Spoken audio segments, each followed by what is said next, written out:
بسم اللہ الرحمن الرحیم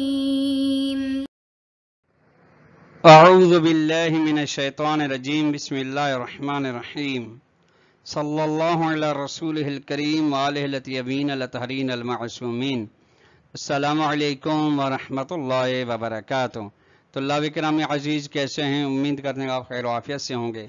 دروس فی علم الاصول حلقہ ثالث کا سبق نمبر 115 آغاز کر رہے ہیں، جس میں عنوان قرار دیا گیا کتاب کی عبارت الظہور الذاتی والظہور الموضوعی سے لے کر وَيَبْقَى عَلَيْنَا أَن نَثْبُتَ أَنَّ الظہور الموضوعی تک۔ طلاب کرام عزیز، آج کے درس میں جن نکات کو محور گفتگو قرار دیا جائے گا وہ یہ ہیں: نمبر 1، ظہور ذاتی اور ظہور موضوعی کی وضاحت کی جائے گی۔ یعنی جب بحث چل رہی تھی حجیت ظہور کے موضوع کی، تو اس میں سب سے پہلے ظہور ذاتی اور ظہور موضوع کی تعریف ہوگی، پھر بیان کیا جائے گا کہ ان دو اقسام میں سے کون سی قسم حجیت رکھتی ہے، حجیت کا تعلق کس قسم کے ساتھ ہے۔ نمبر 2 نقطہ ہے ظہور موضوعی کی وضاحت زمانہ نص میں یعنی زمانہ صدور نص میں اس کی وضاحت کی جائے گی۔ آئیے عبارت کو ملاحظہ فرمائیں۔ طلاب کرام عزیز فرما رہے ہیں ظہور ذاتی و ظہور الموضوعی دو قسمیں، ایک ظہور ذاتی دوسری موضوعی۔ اس سے قبل کہ ہم ان کی تعریف کریں، فرما رہے ہیں کہ اس بحث سے مقصد کیا ہے۔ مقصد یہ بیان کرنا مقصد یہ ہے کہ آیا اصالت ظہور کا موضوع ظہور ذاتی ہے یا ظہور موضوعی ہے؟ اچھا، یہ اس لیے چونکہ کبھی ظہور ذاتی ہوتا ہے، کبھی موضوعی ہوتا ہے۔ موضوعی یعنی واضح کے ساتھ تعلق ہوتا ہے، جس طریقے سے اس کی وضاحت آئے گی۔ الظہور سواء کان تصوریا او تصدیقیا، ظہور چاہے تصدیقی ہو یا تصوری ہو، جس کی تبیین ہو گئی ہے۔ تارتن یراد بہ الظہور فی ذہن انسان معین، ایک دفعہ کیا ہے ظہور سے ارادہ کیا جاتا ہے اس ظہور کا جو کسی بھی ہر انسان نہیں بلکہ مخصوص معین افراد یا شخص یا 1 2 3 5 8 اشخاص کے ذہن میں ظہور ہوتا ہے، وہذا ہو ظہور ذاتی، اس کا نام رکھا گیا ہے ظہور ذاتی۔ مثلا اگر مولا کہتا ہے الدعاء عند رؤیت الہلال مطلوب، کہ جب چاند دیکھا جائے تو دعا مطلوب ہے، تو اس میں پہلا شخص فرق ایک شخص ہے زید مثلا، وہ اس سے اس کے ذہن میں کیا وجوب آتا ہے، دوسرے کے ذہن میں استحباب آتا ہے، تیسرے کے فرض کے اباحہ وغیرہ پسندیدہ چیز ترجیح آتی ہے۔ ان میں سے ہر شخص کے ذہن میں معنی کی سبقت ہے، کبھی دوسرے شخص کے میں سبقت ہے، تو دونوں کی جو سبقت ذہنی ہے معنی کے لحاظ سے ان میں کبھی مطابقت ہوتی ہے، کبھی مطابقت نہیں ہوتی ہے۔ اس کو کہا جاتا ہے ظہور ذاتی، یا دوسرا اس کا نام ہے ظہور شخصی۔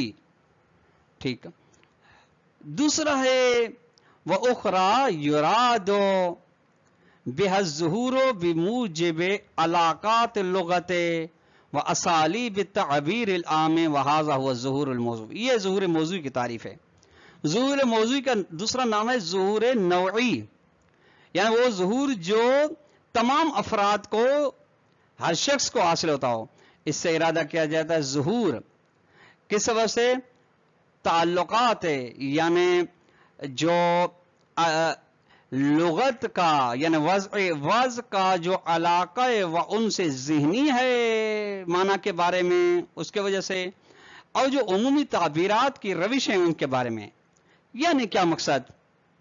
یعنی ظہور کا استناد واضح کی وضع ہے اس بارے میں کہ لفظ کو جو سمجھ رہے ہیں، یا کلام سے معنی سمجھنے میں جو استناد ہے وہ واضح ہے، یہ ظہور موضوعی یا ظہور نوعی ہے۔ اچھا، اس کو ظہور موضوعی کو موضوعی کی کہا جاتا ہے؟ وہ وجہ تسمیہ کیا ہے؟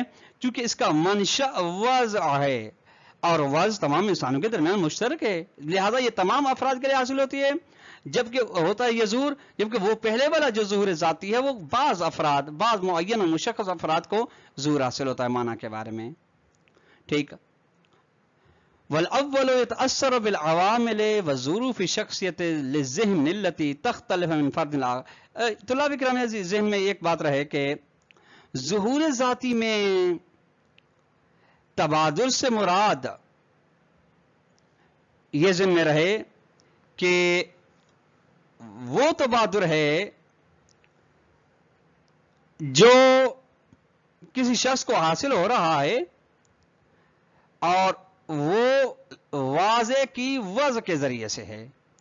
والاول یعنی ظہور ذاتی یہ متاثر ہوتا ہے، اثر پذیر ہوتا ہے مختلف عوامل و اسباب کے ذریعے سے، اور ان ظروف زمانی و مکانی جو کسی شخص کے لیے ہوتے ہیں، وہ ظروف زمانی و مکانی جو جن سے متاثر ہوتا ہے ذہن. فرماتے ہیں یہ اول متاثر ہوتا ہے ذہن کے لیے، التی وہ ظروف یختلف من فرد آخر جو ایک شخص کے ذاتی زمان و مکان و اسباب جدا ہیں دوسرے سے، طبعا لا ان سے ذہنی. اچھا پہلے کر چکے ایک شخص کا ذہن ایک چیز کے ساتھ یا ایک معنی کے ساتھ یا ایک مقصد کے ساتھ یا مطلب تصدیقی کے ساتھ ایک طرح سے انس رکھتا ہے، دوسرے کا دوسرے طرح سے انس رکھتا ہے. وہ علاقات اور تعلقات کے لحاظ سے بخلاف ثانی برخلاف ظہور موضوعی کے، الذی له واقع محدد کہ جس کے لیے ایک معین شدہ حقیقت ہے، یہ تمثل فی کل ذہن ہر انسان کے ذہن میں، تمام عرف کے ذہن میں جو تجسم پیدا کرتا ہے، یہ تحرک ہو اور وہ تحرک پیدا کرتا ہے بموجب علاقات لغت تعلقات لغت کی بنا پہ، واسالب تعبیر العام اور جو عمومی تعبیر کی روشیں ہیں. ٹھیک. یہ وما ہوا موضوع حجیت الظہور الموضوعی. اب بحث ہے کہ ان دو اقسام میں سے جب تعریف تبین ہو گئی تو حجیت کا موضوع کون سا ہے؟ ظہور ذاتی ہے، ظہور موضوعی؟ فرماتے ہیں جو چیز موضوع حجیت ہے وہ ظہور موضوعی ہے، ظہور ذاتی نہیں. اچھا یہ کیوں؟ لأن هذه الحجیت قائمۃ الاساس، چونکہ یہ حجیت جو ہے اس بنیاد پہ کام ہے کہ ان ظاہر حال کل متکلم، کہ ہر متکلم کے کا ظاہر یہ ہے کہ وہ ارادت المعنی الظاہر من اللفظ، کہ وہ لفظ سے اس معنی کا ارادہ کرتا ہے جو لفظ کے ظاہر سے معنی سمجھ میں آتا ہے. ومن الواضح اور بدیہی سی بات ہے کہ ان ظاہر حالی حال متکلم کا ظہور بے اعتبار ہی انسان عرف، اس لحاظ سے کہ وہ ایک معمولی انسان ہے عرف کے لحاظ سے، وہ ارادت ما هو المعنی ظاہر موضوعیا، کہ وہ ارادہ رکھتا ہے اس معنی کا لفظ سے معنی کا اسی معنی کا ارادہ رکھتا ہے جس لفظ معنی کے لیے وہ لفظ وضع کیا گیا ہے. لا ما هو ظاہر نتیجۃ لملابسات شخصیت فی ذہن هذا السامع. اس سے یہاں پہ نفی کر رہا ہے ظہور ذاتی کی، یعنی ظہور ذاتی کی حجت کی، کہ یہ ظہور ذاتی موضوع حجت نہیں بن سکتا، نہ کہ اس معنی کا ارادہ رکھتا ہے جو ظاہر ہے معنی، لیکن نتیجہ ہے ان اسباب شخصی کا جو سامع کے ذہن میں آئے یا دوسرے شخص کے ذہن میں آئے. وَأَمَّا ظُهُورُ الذَّاتِ، ظہور ذاتی کی جس قدر بات ہے یہ وہی ہے کہ وہ ما قد يعبر عنہ بالتبادر، اس سے بسا اوقات اس کو کہا جائے تبادر ذہنی یا بالانسباق یا انسباق ذہنی، جو کہ علائم حقیقت میں سے شمار ہوتا ہے. فیمکن ممکن ہے کہ ان یقال کہ یوں کہا جائے بأنہ امارتن، کہ یہ ظہور ذاتی ایک قسم کا امارہ ہے، عقلائیتن امرہ عقلی ہے. کس بات پر؟ علی تعیین ظہور الموضوعی، کہ وہ ظہور موضوعی کو معین کرتا ہے. ٹھیک. بس فَكُلُّ إِنسَانٍ إِذَا انْسَبَقَ إِلَى ذِهْنِ مَعْنًى مَخْصُوصٌ مِنْ كَلَامٍ، بس جب بھی کسی شخص کے ذہن، ہر کسی انسان کے ذہن کی جانب کوئی بھی مخصوص معنی